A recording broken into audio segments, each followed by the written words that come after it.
João Batista, quando vê Jesus passando, ele fala o seguinte: eis o Cordeiro de Deus que tira o pecado do mundo. Ele chamou Jesus de Cordeiro. Você vê só um pequeno parênteses, né? Moisés é lá no Antigo Testamento. Tá falando do Cordeiro que aparece lá na frente. Então é mais uma das evidências que estão apontando para esse lugar. Exatamente. Né? Então tudo que aconteceu no passado acabava sendo uma grande profecia para Jesus que havia de vir.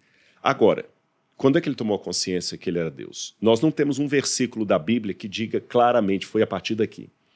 Mas eu posso ter algumas inferências das passagens bíblicas. Em primeiro lugar, Jesus já sabia que ele era divino pela maneira como ele age no templo. Olha como é que ele vira para Maria e José assim: por que vocês estão assustados? Não convinha que eu estivesse aqui discutindo, cuidando dos negócios na casa do meu pai. Então ele já sabia da filiação divina dele com 12 anos. Pô, será que em algum momento ele não sabia? Acho que essa é uma pergunta, né? Com certeza não. Por quê? Ele é Deus. Ele é Deus, mas aqui que é o mistério da encarnação. Quando Cristo se tornou homem, ser humano, ele não poderia tornar mais ou menos ser humano. Ele tinha que se tornar completamente ser humano. Jesus, diz a Bíblia, o apóstolo Paulo fala isso, ele é semelhante a nós em tudo, exceto pecado. Ele não cometeu pecado. Mas a Bíblia, ela diz que Jesus, né, ele é 100% homem, mas 100% Deus também. 100% Deus. E aí, meu amigo, um dia para explicar isso daqui foi muito difícil. Aí me usaram várias analogias, o ovo, não sei o que lá e tal. Como que eu explico, então, que ele é 100% homem, e que ele 100% sente Deus? tudo que a gente sente, mas ao mesmo tempo também é 100% Deus? Vou te falar como. Vamos supor que eu tenho agora o último modelo do Porsche. O mais caro. Aquele feito sob encomenda, que no mundo só tem 2 exemplares. E eu tenho um deles. Aí um belo dia, você vai lá no NASP, onde vocês estiveram lá, e me vê subindo a Alameda, num sol quente. Essa época está muito calor aqui, né? Quase 40 graus na cabeça. E eu estou subindo a pé ali, andando a pé. E você fala: Rodrigo, por que você está subindo a pé aqui, rapaz? É porque esse menino aqui que eu trago para o NASP, ele tem fobia de carro. Ele não pode entrar no carro. Se ele entrar no carro, ele começa a passar mal, ele tem alergia ao banco e tudo mais. E eu preciso trazê-lo. O único jeito que eu tenho de andar com ele até a sala de aula é vindo a pé e deixando o meu carro em casa.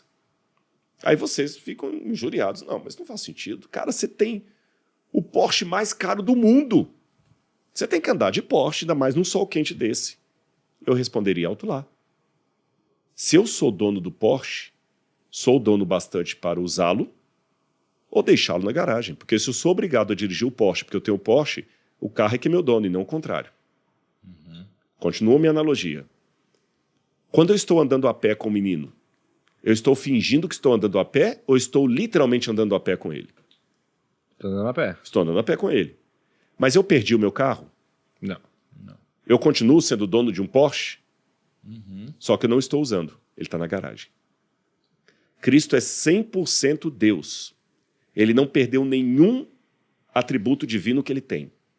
Mas para andar a pé conosco nesse mundo, ele não usa nenhum. Ele deixou o Porsche na garagem e literalmente caminhou no meio de nós. Ele não fingiu que estava subindo a Alameda do NASP no sol quente. Ele estava mesmo subindo a Alameda do NASP. E o que eu faço com o Porsche? Está na garagem lá, bonitinho. Se você for lá, vai ver o Porsche bonitinho lá.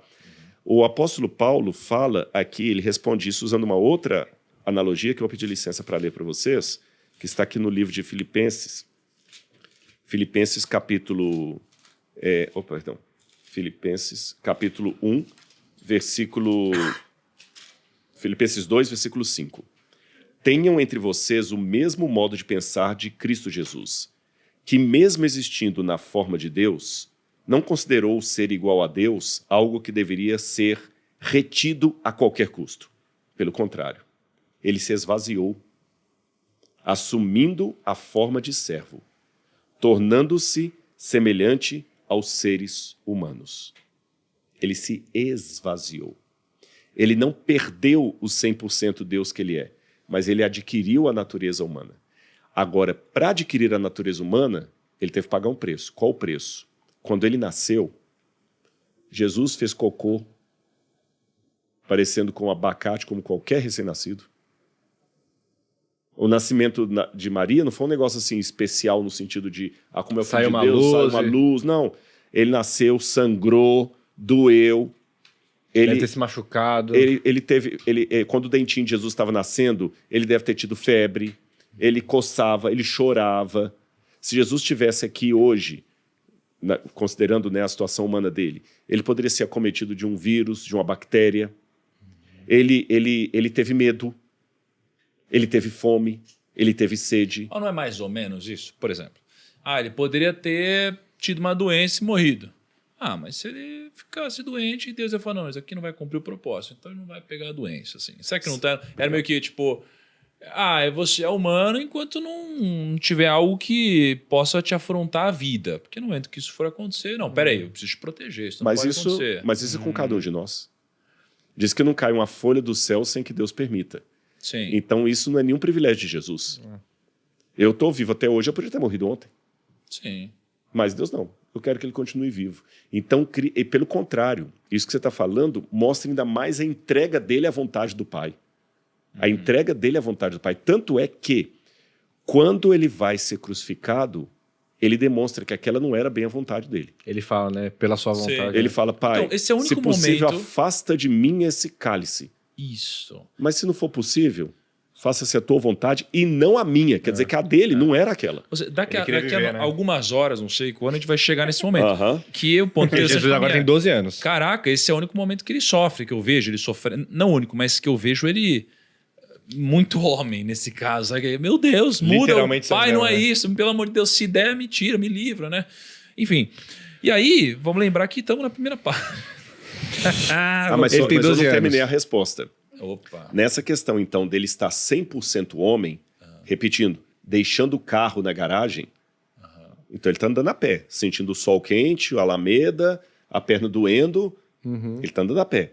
Sendo assim, Jesus não usou a onisciência dele. Ela ficou na garagem. A onisciência, para quem não sabe, que não está acostumado com a linguagem teológica, é a capacidade divina de saber tudo. Deus não aprende, Deus sabe. Deus não raciocina, Deus sabe. Ele não chega à conclusão, ele já sabe tudo. Mas para se tornar homem, ele pegou essa capacidade dele e deixou em stand-by. Deixando em stand-by, Jesus teve que aprender, como qualquer criança. Então, é interessante que, embora a Bíblia demonstre que ele já tinha a consciência de ser o Filho de Deus aos 12 anos, ele não tinha todos os detalhes, porque a onisciência dele ficou guardada, ele esvaziou. Então, por isso ele perguntava e tentava estudar. E quem deve ter dado os primeiros testemunhos de quem ele realmente era? Maria. Maria e José. Ela que deveria contar para ele, olha, quando você nasceu, meu filho, um anjo de Deus veio até mim, falou que no meu ventre estava o Filho de Deus, você é o Filho de Deus, etc, etc, etc. E aqui, para mim, levanta uma coisa muito surreal de Jesus, que é a fé dele. Porque ele teve que aceitar todo esse testemunho de Maria pela fé. Ele não tinha evidência externa alguma.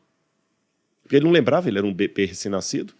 Ele tinha o testemunho dela. Olha, os magos vieram do Oriente, Herodes tentou te matar, o anjo apareceu para os pastores vieram, depois Ana e Samuel lá no templo confirmaram, você é o Filho de Deus. Ela mostrava as profecias de Isaías para ele. Uma vez eu lembro que um amigo judeu falou assim, mentira, porque mulher não podia tocar na Torá. De novo pegando a ideia talmúdica. E no Talmud tem duas afirmações. Tem o rabino que fala que o homem que ensina a Torá para sua filha está colocando na prostituição, e tem rabino no Talmud que fala que o homem deveria ensinar a Torá para a filha, porque é a filha que vai ser a primeira professora dos filhos. Então Maria provavelmente foi a primeira professora de Jesus, e ela talvez citou para ele o texto de Isaías que você leu.